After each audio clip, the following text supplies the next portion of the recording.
नमस्कार दोस्तों, स्वागत है आपका सामान्य हिंदी के अगले सेशन में।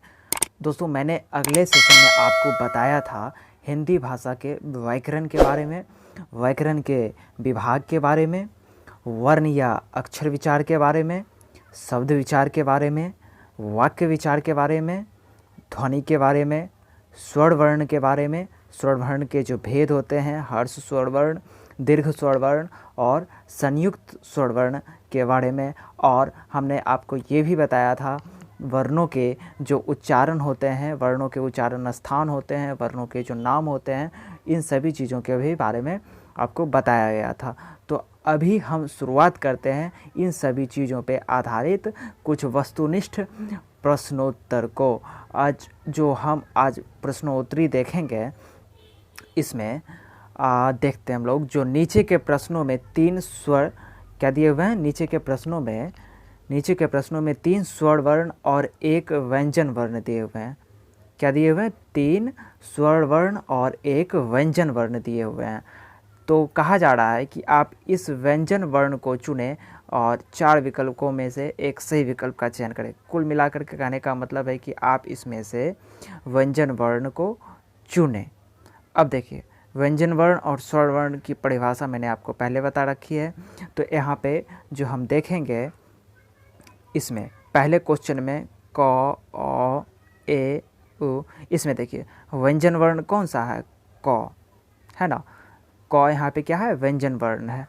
अगर हम अ की बात करें, ए की बात करें और उ की बात करें, तो ये तीनों वर्ण के जो उच्चारण है, इसमें हमें किसी भी वर्ण की सहायता नहीं लेनी पड़ती है। लेकिन इसे क के उच्चारण करने में हमें एक वर्ण अ की सहायता लेनी पड़ती है। देखिए उच्चारण करके क। तो इस तरह से हम क को क्या कहेंगे? व्यंजन वर्ण कहेंगे। अब आगे हम लोग देखेंगे अगला जो क्वेश्चन है हमारा। अगले क्वेश्चन में इसमें है अ। अगले क्वेश्चन में जो है क्या है? अ, आ, च और ए। तो इस तरह से हमारा इसमें जो है व्यंजन वर्ण क्या हो जाता है? च हो जाता है। इसमें अगले क्वेश्चन में देखते हैं उ, ए, ख। देखिए ख उच्चारण करने में, ख को उच्चारित करने में हमें क्या अ का सहायता लेना पड़ता है, इसलिए यहाँ पे व्यंजन वर्ण ख हो जाता है। और आगे बढ़ते हैं हम लोग इस तरह से ए, त, उ। तो यहाँ पे क्या है? व्यंजन वर्ण त हो जाता है। अगले क्वेश्चन पे हम लोग बढ़ते हैं तो ओ, म, औ, अन। तो यहाँ पे क्या हो जाता है? देखिए ये सब क्या है? ये स्वर वर्ण है ना। ये क्या है?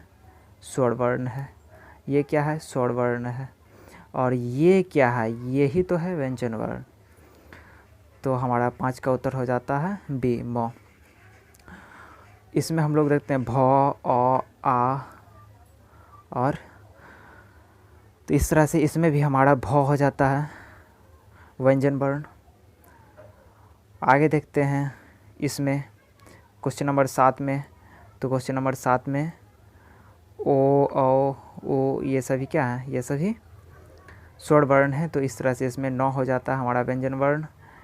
8वें में देखते हैं तो 8 में ए और ड, तो यहाँ ड हो जाता है व्यंजन वर्ण, चूँकि यहाँ पे हमें ड को उच्चारित करने के लिए किस चीज़ की ज़रूरत होती है? अ की ज़रूरत होती है।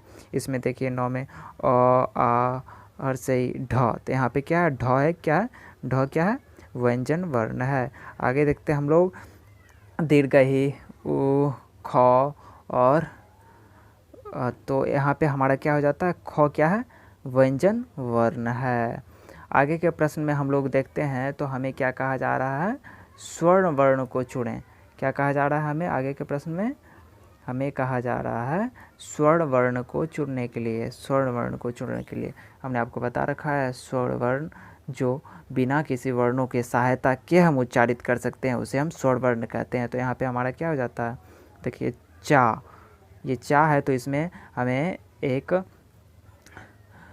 वर्ण की मदद की ज़रूरत पड़ रही है इसे उच्चारित करने में, तो हम लोग उसे नहीं लेंगे। तो इसमें भी वर्ण अ एक्स्ट्रा हमें इसमें जो है अ के हेल्प से तो प्लस अ, तो मतलब ये जो है एक वर्ण के हेल्प से हम उच्चारित कर पाते हैं, इसीलिए इसे हम क्या कहेंगे? क्या कहेंगे? इसे व्यंजन वर्ण कहेंगे। तो स्वर्ण वर्ण जो बिना किसी मदद के बिना किसी वर्ण के मदद के हमें उच्चारित हो पाए उसे हम स्वर वर्ण कहेंगे। तो यहाँ पे ए, वाड़ा में हम ढूंढते हैं तो इसमें क्या है, आ है ना।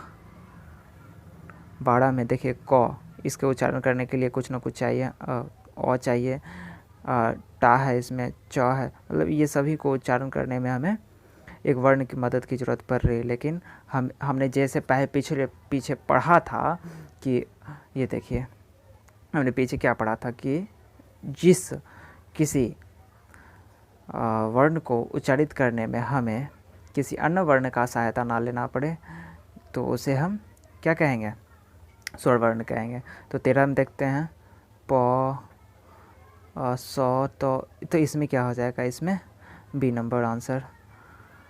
14 में हम लोग बढ़ते हैं तो 14 में ए है, प है, ड है, ल, तो इसमें क्या है, 14 का ए हो गया। 15 में ओ, नहीं ये ल क्या है, ल व्यंजन वर्ण है, छ व्यंजन वर्ण है, ये सभी व्यंजन वर्ण है। और 16 में देखते हैं तो ल, थ, ये सभी व्यंजन वर्ण है। आ, ये स्वर्ण वर्ण है। 17 में देखते हैं हम लोग न, थ, प, औ, देखिए औ क्या है, स्वर्ण वर्ण है। 18 देखते हैं हम लोग तो इसमें ऐ क्या है, स्वर्ण वर्ण है। 19 देखते हैं तो इसमें आ स्वर्ण वर्ण है, चूँकि रॉड है ये सभी तो होंगे नहीं। आगे देखते हैं हम लोग 20 में, तो 20 में क्या है, 20 में ऊ क्या है, स्वर्ण वर्ण है। आगे के प्रश्न में हम लोग देखेंगे, ये बहुत ही इम्पॉर्टेंट क्वेश्चंस हैं। क का उच्चारण, क, हमने पीछे आपको टेबल बताया था ना, हमने आपको टेबल बताया था। ये टेबल देखिए, ये टेबल का आप स्क्रीनशॉट ले सकते हो। ये देखो, आप इस टेबल के स्क्रीनशॉट ले लो, ठीक है। ये टेबल आपके एग्ज़ाम के दृष्टिकोण से बहुत ही महत्वपूर्ण है। अगर आप इसे याद कर लेते हैं तो बहुत ही बेहतर होता है, और समझते हैं तो और भी बेहतर है, लेकिन याद कर लेते हैं तो बहुत बेहतर है, क्योंकि इस पे आधारित प्रश्न रहते हैं परीक्षा में और ये बहुत ही महत्वपूर्ण हो जाते हैं। आप या किसी बोर्ड का एग्ज़ाम दे रहे हो या फिर आप किसी कंपटीशन का एग्ज़ाम दे रहे हो तो ये महत्वपूर्ण हो जाता है। इस तरह से हम जो देखेंगे, क का उच्चारण कहाँ से होता है, क का उच्चारण स्थान पूछा जा रहा है। तो क का उच्चारण देखिए, क ये कंठ से उच्चारित होता है। क, ट का उच्चारण स्थान क्या होगा, तो ट का हम उच्चारित करके देखिए, ट, ट, ये मूर्धा से उच्चारित होता है, तो इसलिए ट का उच्चारण स्थान मूर्धा है। ठ, ये भी मूर्धा से उच्चारित हो रहा है, तो इसका उच्चारण स्थान क्या होगा, मूर्धा। फ को उच्चारित करके देखिए, तो फ का जो उच्चारण है, फ क्या है, फ, देखिए इसमें ओष्ठ का मदद हो रहा है, तो ओष्ठ के हेल्प से हम इसे उच्चारित कर पा रहे, तो इसीलिए इसका उच्चारण स्थान ओष्ठ हो गया।